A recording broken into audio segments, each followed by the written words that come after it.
आप सभी को मेरा नमस्कार। मैं रतन कुमार भारती। कल हमने देखा था मनसबदारी व्यवस्था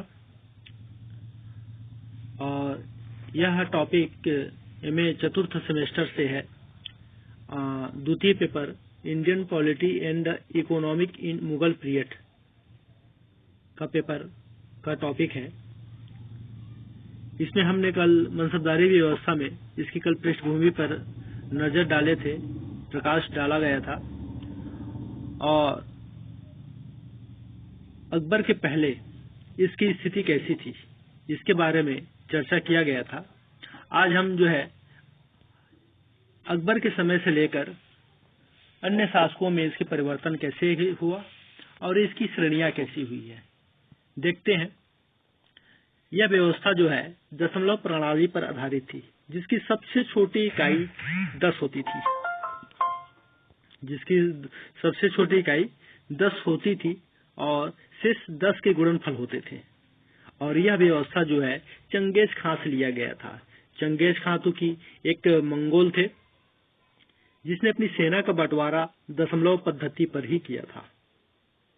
और सबसे बड़ी छोटी इकाई यहाँ पर दिख रहा है, इसी संख्या पर बढ़ती जाती थी। अकबर ने मनसबदारों की श्रेणियां 66 बताई हैं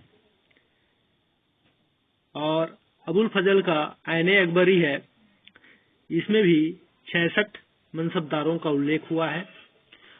लेकिन आईने अकबरी में 66, लेकिन अबुल फजल ने केवल 33 श्रेणियों का ही उल्लेख किया है। यह नेट के पेपर में आ चुका है, जिससे इस बात का संकेत मिलता है कि व्यवहारिक विभाजन केवल 33 ही था। आरंभ में मनसबदारों का पद व्यक्तिगत वेतन और उसकी सेना का आकार एक संख्या द्वारा घोषित होता था।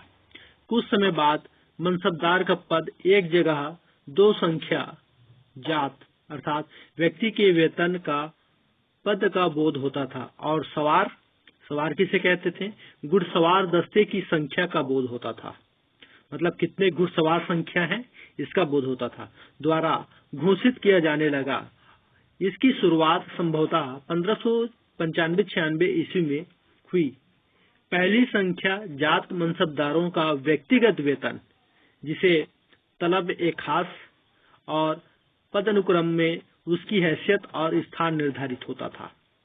दूसरी संख्या सवार से मनसबदारों द्वारा रखे जाने वाले घोड़ों और घुड़सवारों की संख्या तय होती थी और इस सेना का रख रखाव के लिए देय राशि तय की जाती थी, जिसे ताबनान कहते थे। अकबर ने अपने शासनकाल के 39वें वर्ष में 1595-96 में मनसबदारों को 3 समूह में रखा था। कितने समूह में? 3 समूह में। पहला समूह में वे मनसबदार आते थे जिसमें सवार की संख्या जात के बराबर हो, मतलब सवार और जात की संख्या दोनों बराबर हो। यह पहली समूह थे। दूसरा समूह वे मनसबदार होते थे जिसमें सवार की संख्या जात से कम लेकिन उसके 50% से अधिक ना हो। सवार और जात की संख्या कम लेकिन 50% से अधिक ना हो।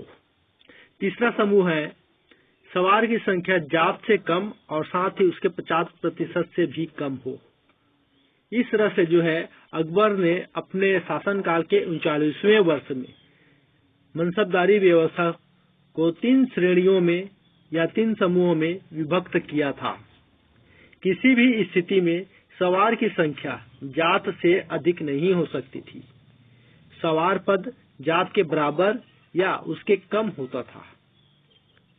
यहाँ तक कि अगर सवार पद बड़ा भी होता था तो पदानुक्रम में मनसबदार की स्थिति पर कोई प्रभाव नहीं पड़ता था।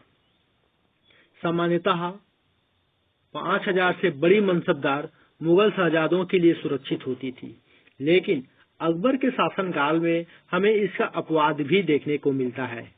मिर्जा अजीज कोका और राजा मान सिंह को 7000 की मनसबदारी प्रदान की गई। दूसरी ओर मुगल शहजादों की बड़ी बड़ी मनसबदारियां प्रदान की जाती रहीं, जो कालांतर में बढ़ती चली गई। शाहजहां ने अपने पुत्र दारा को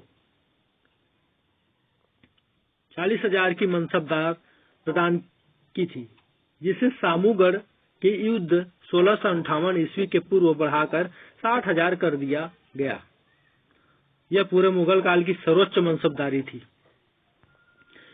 आइए देखते हैं मनसबदारों की श्रेणियां।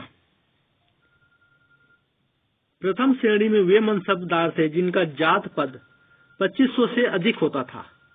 कितने? 2500 से अधिक होता था। उन्हें अमीर आजम या अमीर उम्दा के नाम से जाना जाता था।